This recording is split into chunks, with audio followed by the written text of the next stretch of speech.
ৰাম মন্দিৰ প্ৰতিষ্ঠা হোৱা দিনাখন ৰাম মন্দিৰ দৰ্শন কৰাৰ এটা হেঁপাহ মনত কিলকিলাই উঠিছিল। কিন্তু যেতিয়াই যাবলৈ বুলি প্ৰস্তুতি চলালোঁ, তেতিয়া গম পালোঁ যে এই গোটেই যাত্ৰাটোত ভালেমান টকাৰ প্ৰয়োজন হয়। ব্যক্তিগতভাৱে যোৱা ভালেমান ব্যক্তিৰ পৰা গম পালোঁ যে 40,000ৰ ওপৰত টকা হ'লেহে ব্যক্তিগতভাৱে যোৱাটো সম্ভৱ। সেয়েহে এই সপোনটো তাতেই সামৰিবলগীয়া হ'ল। কিন্তু সিদিনা গুৱাহাটীলৈ যাওঁতে মোৰ গাঁৱৰে ভাইটি নিখিলক এই জু তিনিআলিতে লগ পালোঁ।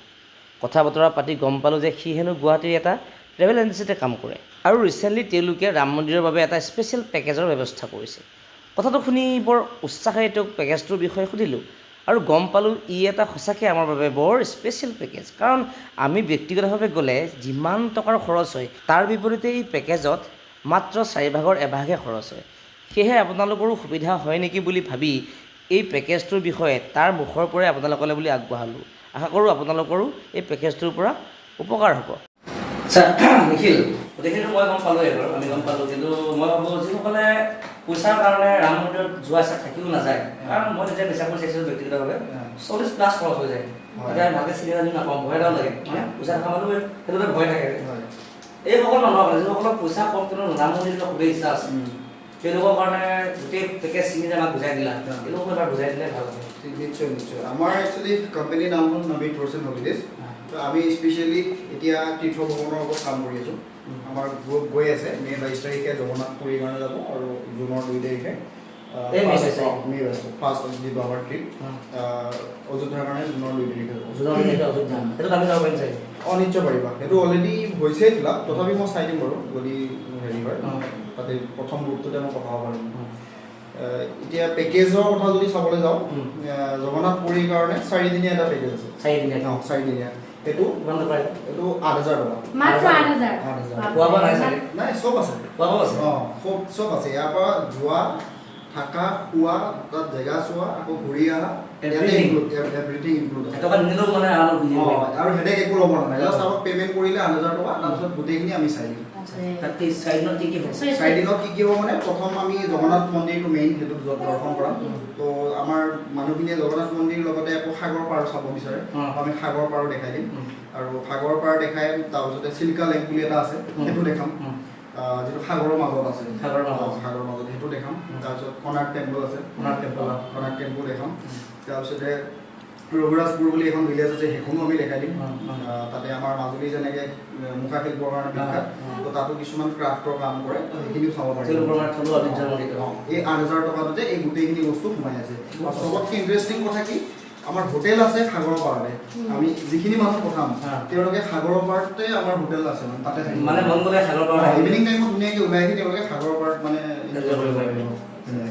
অকল মানে আধ্যাত্মিক নাথাকে বস্তুটো, মানে ইফালেও পাব, সেইখিনিও পাব। 8,000 টকাতে ইমান ধুনীয়া এটা পেকেজ, নে আচৰিত লাগিছে। একদম ৰিজনেবল প্ৰাইচ। আৰু ধৰক কথা এটা কওঁ, যিহেতু এটা আধ্যাত্মিক ট্ৰিপ, ভক্তিভাৱৰ ট্ৰিপ, তাতে ভকতীয়া মানুহখিনিয়ে কিন্তু সেইটো হোটেলৰ বস্তু নাখাব।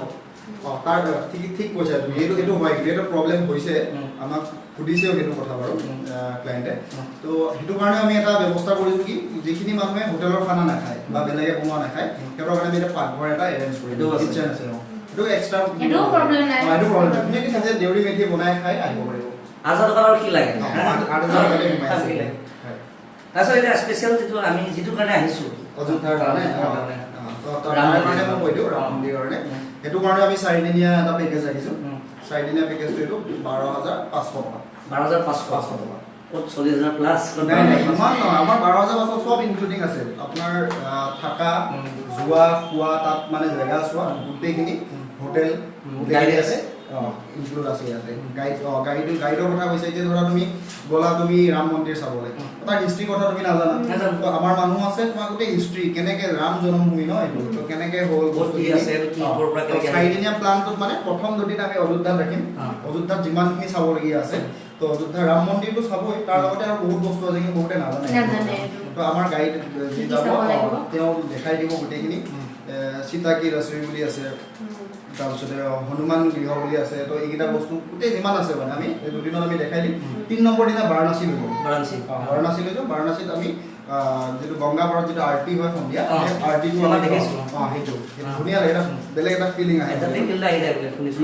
তো সেইটোত আমি লৈ যাম, সেইটো দেখাই আমি নেক্সট ডে ৰিটাৰ্ণ কৰিব পাৰিম।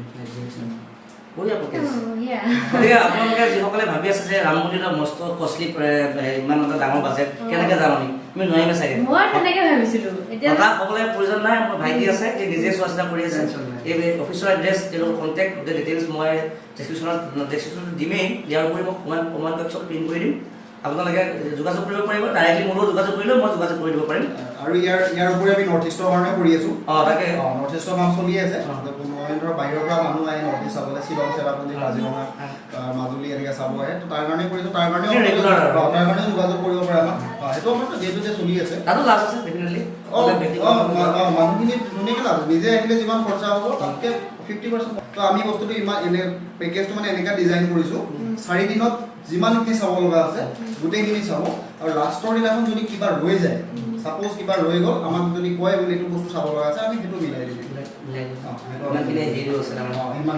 চাবলৈ মন আছিল ভাবিছিলোঁ ইমান টকা খৰচ হ'ব চাবলৈ নাপাম এতিয়া সুবিধাটো পাইছোঁ চেষ্টা কৰিবা মেৰ যিটো জুনৰ 2 তাৰিখে অযোধ্যা আৰু এইটো হ'ল মে 22 তাৰিখ জগন্নাথপুৰীটো 22 তাৰিখ আপোনালোকে লৈ লওক এই ইমান ধুনীয়া সুবিধাটো ইমান কম টকাতে ইমান ধুনীয়া এটা ঠাই ঘূৰিবলৈ পাব ইমান ধুনীয়া পেকেজ গতিকে সুবিধাটো লৈ ল'লে আমি সেইটো জুনত যামেই সপৰিয়ালে মাকো লৈ যাম লগত আপোনালোকেও যদি ইচ্ছা কৰে যাব পাৰিব আৰু যদি প্ৰথম গ্ৰুপত যদি কোনোবা মানুহ ধৰক প্ৰব্লেম হয় যাবলৈ তো আমাক কণ্টেক্ট কৰিলে হ'ল আমি নেক্সট গ্ৰুপতো পঠাব পাৰিম গ্ৰুপ ৱাইজ গৈ থাকিব চিৰিয়েলি গৈ থাকিব আৰু কনচেণ্ট্ৰেটলি গৈ থাকিব আশা কৰোঁ ভিডিঅ'টোৰ পৰা আপোনালোকৰ উপকাৰ হৈছে যিসকলে বিশেষকৈ যিসকলে ৰাম মন্দিৰ যাবলৈ হেঁপাহ আছে থাকিও যাব পৰা নাই পইচাৰ ভয়ত আৰু পইচা কম থকাৰ কাৰণে কিন্তু আপোনালোকৰ কাৰণে এইটো উপকৃত হ'ব খুবেই আপোনালোকৰ কাৰণে এইটো পেকেজ বুলি ক'লে ভুল নহয় গতিকে ভিডিঅ'টো শেষলৈ চাই থকাৰ কাৰণে সকলোকে আমাৰ ধন্যবাদ ধন্যবাদ